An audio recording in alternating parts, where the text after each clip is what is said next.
Jack Whitehall's girlfriend Roxy Horner backstage at Brit Awards. Jack Whitehall has described how girlfriend Roxy Horner collapsed at the Brit Awards. The comedian revealed that Horner was rushed to hospital following the 2021 incident, when he had been hosting the annual ceremony. Whitehall said the model discovered she had type 1 diabetes that night. She had something called a diabetic hypo and she fainted, added the 34-year-old presenter. Paramedics were trying to resuscitate her and her sugar levels were spiking dangerously. We ended up in A&E on the night of the Brits, which definitely made for a slightly different vibe of an after-party. The year before I was hobnobbing with Stormzy and Sir Elton John, and this time I was sitting in the emergency room of an A&E unit.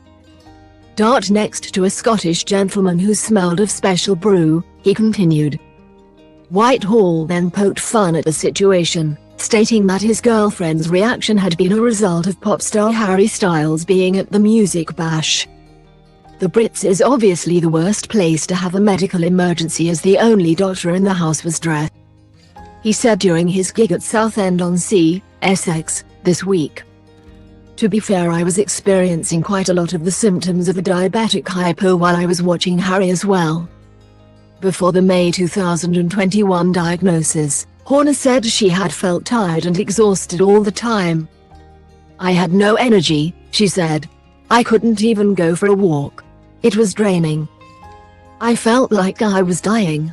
I was drinking 4 to 8 liters of water a day.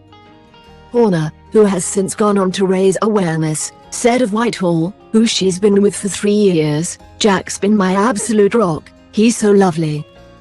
He was there when I got diagnosed. My parents and my family live in Australia, so he has been my family. We're amazing."